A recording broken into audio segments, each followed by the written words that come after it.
A paz do Senhor Jesus. Meu nome é Admilson Silva, sou pastor da Igreja Evangélica Vivendo em Cristo e estamos aqui com mais um vídeo para a sua edificação. Se você ainda não é inscrito no canal, se inscreva, curte, comente, compartilhe. Não deixe também de ativar o sininho para você ser notificado de todas as nossas publicações, em especial o estudo da Bíblia Sagrada capítulo por capítulo. Um estudo sistemático, teológico e também pastoral para a sua vida, para a sua edificação. Vamos ao tema de hoje, Êxodo capítulo 7. Êxodo capítulo 7 é o capítulo da Bíblia que registra o início das pragas que foram enviadas por Deus ao Egito. O estudo bíblico de Êxodo 7 mostra como o faraó ficou endurecido, mesmo diante dos sinais do poder do Senhor. É importante saber que Êxodo 7 continua de forma natural a narrativa dos capítulos anteriores do livro de Êxodo, Em Êxodo 5 lemos a respeito da primeira vez que Moisés e Arão se apresentaram diante de Faraó e pediram que ele permitisse que os israelitas pudessem ir ao deserto para cultuar ao Senhor. Mas o mesmo capítulo revela que Faraó não apenas recusou liberar os israelitas, como também aumentou a carga de trabalho sobre eles. Isso, obviamente, gerou descontentamento nos israelitas. Consequentemente, Moisés também desanimou do seu chamado. Porém, no capítulo seguinte, em Êxodo 6, Deus falou com Moisés mais uma vez e lhe garantiu que haveria de livrar os israelitas do Egito de forma milagrosa. Então, no final do capítulo 6, o comissionante de Moisés é reafirmado pelo Senhor, que também ordenou que ele falasse novamente a Faraó. E nesse ponto que a narrativa de Êxodo 7 tem início. Deus fala com Moisés. Êxodo capítulo 7, do 1 ao 5, Deus vai falar novamente com Moisés. O texto de Êxodo 7 começa registrando as palavras do Senhor a Moisés na terra do Egito. Os primeiros versículos de Êxodo capítulo 7 é basicamente um resumo da missão de Moisés no Egito. E enfatiza que realmente Moisés havia sido escolhido por Deus para a missão de liderar a saída dos israelitas daquelas terras. No texto bíblico, o Senhor diz: vê que te constituí como Deus sobre Faraó. Êxodo 7, versículo 1. Isso significa que Moisés estava agindo na qualidade de embaixador de Deus ali no Egito. As palavras de Moisés eram as palavras de Deus. Mas Moisés já havia alegado que ele não sabia falar. Moisés já tinha dito ao Senhor que ele não sabia falar. Então, o seu irmão Arão foi escolhido para ser o seu profeta. Portanto, enquanto Moisés era o porta-voz de Deus, Arão era o porta-voz de Moisés.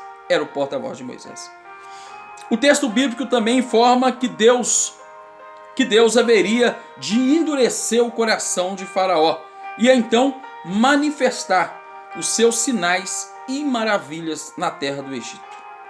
Esses sinais e maravilhas se referiam às pragas que seriam enviadas ao Egito, bem como os milagres da preservação dos israelitas, enquanto as pragas elas estavam sendo derramadas no Egito. Conforme Faraó se recusasse a ouvir a palavra do Senhor através de Moisés e Arão, Deus colocaria a mão sobre o Egito e faria sair dali os filhos de Israel com grandes manifestações do juízo. Êxodo 7, versículo 4. O fato de Deus dizer que endureceria o coração de Faraó não significa que Deus haveria de colocar o mal no coração do rei do Egito, mas que ele entregaria Faraó completamente a sua própria obstinação e perversidade do seu próprio coração. Então, através da manifestação de seu poder, ao tirar os israelitas do Egito, os egípcios não poderiam negar o envolvimento direto de Deus, de Israel, com a libertação daquele povo da escravidão. Essa é a primeira parte de Êxodo capítulo 7 e deixa muito claro as verdadeiras exigências de Deus em relação à situação de Israel. Deus não queria que o povo saísse temporariamente do Egito, mas que o povo saísse definitivamente de lá. Essa era a vontade do Senhor. Êxodo capítulo 7, do versículo 6 ao versículo de número 13, Moisés fala novamente com Faraó. Moisés e Arão fizeram conforme o Senhor lhe ordenou. Naquele tempo Moisés tinha 80 anos de idade. Moisés estava com 80 anos de idade, enquanto que Arão tinha 83 anos, registrado em Êxodo capítulo 7, versículo 7.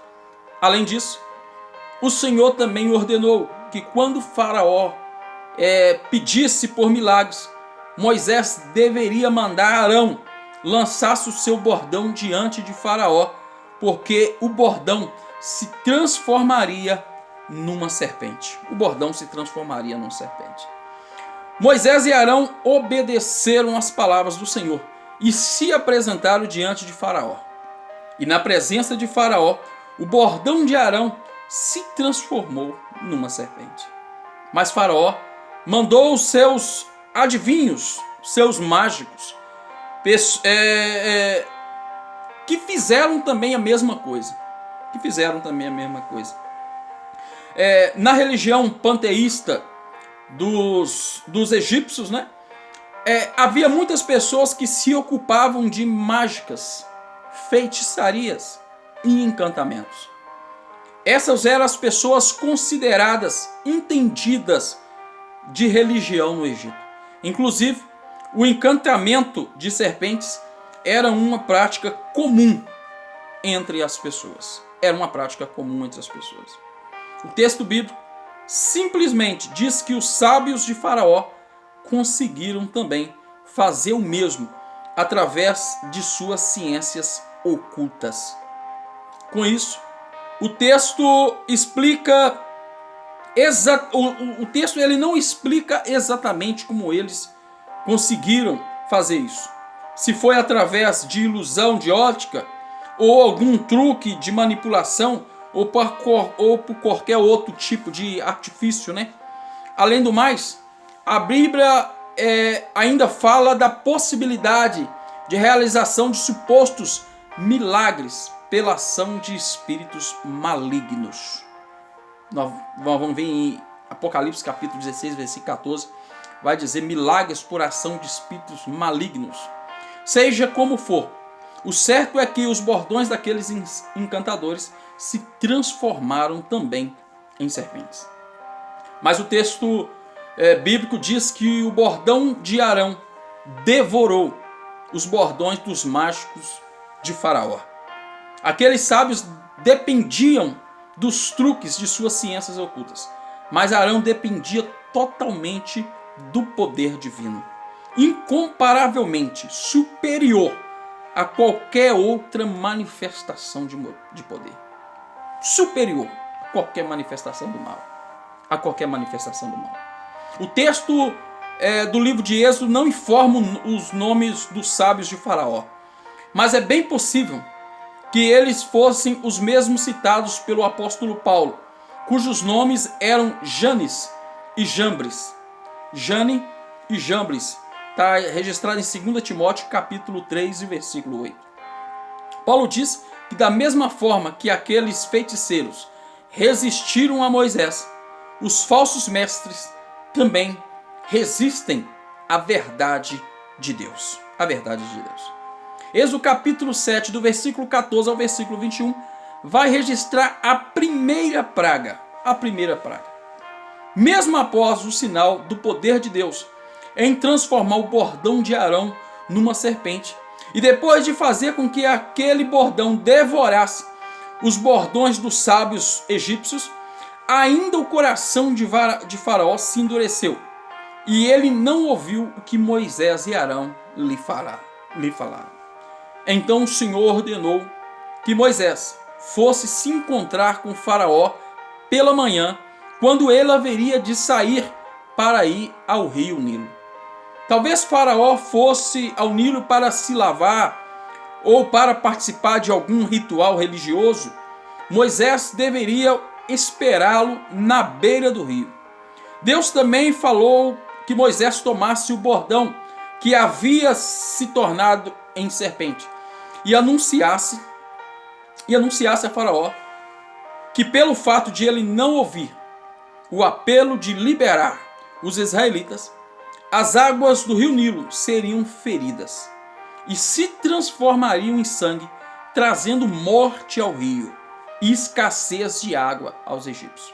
Êxodo capítulo 7, do versículo 14 ao 18, vai deixar isso claro. Deus também ordenou que Moisés falasse para Arão estender o seu bordão sobre as águas do Egito, para que todas elas, tanto de rios, canais, lagos, reservatórios, se tornassem sangue. Êxodo 7, versículo 19. A Bíblia diz que Moisés e Arão fizeram conforme a ordem do Senhor. Conforme a ordem do Senhor. Tudo isso aconteceu bem diante de Faraó e de seus oficiais. E foi assim que caiu a primeira das 10 pragas sobre o Egito. A primeira das 10 pragas sobre o Egito. Algumas pessoas tentaram encontrar uma explicação natural para esse acontecimento, mas o texto bíblico não permite qualquer outra interpretação que não seja aquela que coloca esse fenômeno como um ato de Deus. Inclusive, o texto diz: nisto saberás que eu sou o Senhor. Com este bordão que tenho na mão, ferirei as águas do rio e se tornarão em sangue. Êxodo capítulo 7, versículo 17. Deus deixa claro: eu estou fazendo isso. É fácil perceber nesse versículo que seria o próprio Deus quem iria realizar aquele milagre. O próprio Deus. O próprio Deus realizaria aquele milagre. Além disso, qualquer tentativa de dizer que as águas do rio Nilo ficaram apenas avermelhadas devido à mistura da argila vermelha também não se sustenta sematicamente, né? Semanticamente ela não se sustenta. A palavra sangue traduz o termo hebraico que sempre indica sangue como uma substância e não como uma cor avermelhada, uma cor vermelha, né? Êxodo capítulo 7, do versículo 22 ao 25, vai falar do resultado dessa primeira praga. O resultado. A primeira praga que atingiu as águas do Nilo, todas as águas do Egito, reservatórios, canais, rios, todas as águas, principalmente o rio Nilo e os seus braços, foi um golpe certeiro na religião e também na economia egípcia. Isso porque o rio Nilo era basicamente a fonte de vida do Egito, que se desenvolveu. A cidade ou o país do Egito se desenvolveu às margens do rio Nilo, né? O Nilo era o grande recurso econômico do Egito, ao tornar possível toda a agricultura naquela terra. Era tudo feito com as águas do rio Nilo, né? Por isso, o Nilo era pelos egípcios reverenciado como uma divindade. Então, ao tornar o Nilo e as águas do Egito em sangue, o Senhor revelou sua superioridade absoluta sobre Faraó e todo o panteão de deuses egípcios, sobre todos eles. Mas essa primeira praga não fez com que Faraó reconsiderasse sua posição. Na verdade, o texto diz que os feiticeiros de Faraó também conseguiram repetir aquele sinal. E fez com que o coração de Faraó se endurecesse. Então, Faraó simplesmente se virou e foi para a sua casa. Enquanto isso, os egípcios começaram a cavar poços junto ao rio para que pudessem conseguir água potável. É interessante notar que o fato de os magos egípcios terem conseguido mostrar a Faraó que também poderiam reproduzir aquele sinal não significava exatamente uma demonstração de poder. Isso porque, se de fato eles fossem capazes de fazer alguma coisa realmente poderosa, então eles teriam se preocupado ou procurado reverter aquela maldição e não simplesmente imitá-la. Por fim, o texto de Êxodo capítulo 7 termina informando que depois das águas do Egito se tornarem em sangue, passaram-se 7 dias até a segunda advertência do Senhor que fosse dada a Faraó. Consequentemente, a segunda praga seria também derramada no Egito. Chegamos ao final do capítulo 7. A primeira praga aconteceu. Deus começou a manifestar o seu poder. Deus começou a mostrar que Ele estava no controle. Ele ia cumprir o que Ele prometeu. Ele ia tirar o povo do Egito. Irmão, Deus cumpre aquilo que Ele promete. A palavra que sai da boca de Deus, ela não volta para Ele vazia. Ela prospera e ela vai ao alcance daquilo que Deus a designou. E ela vai se cumprir da maneira que Deus quer. Confia, acredita. Deus está no controle de todas as coisas. Deus te abençoe, meu irmão. Em nome de Jesus.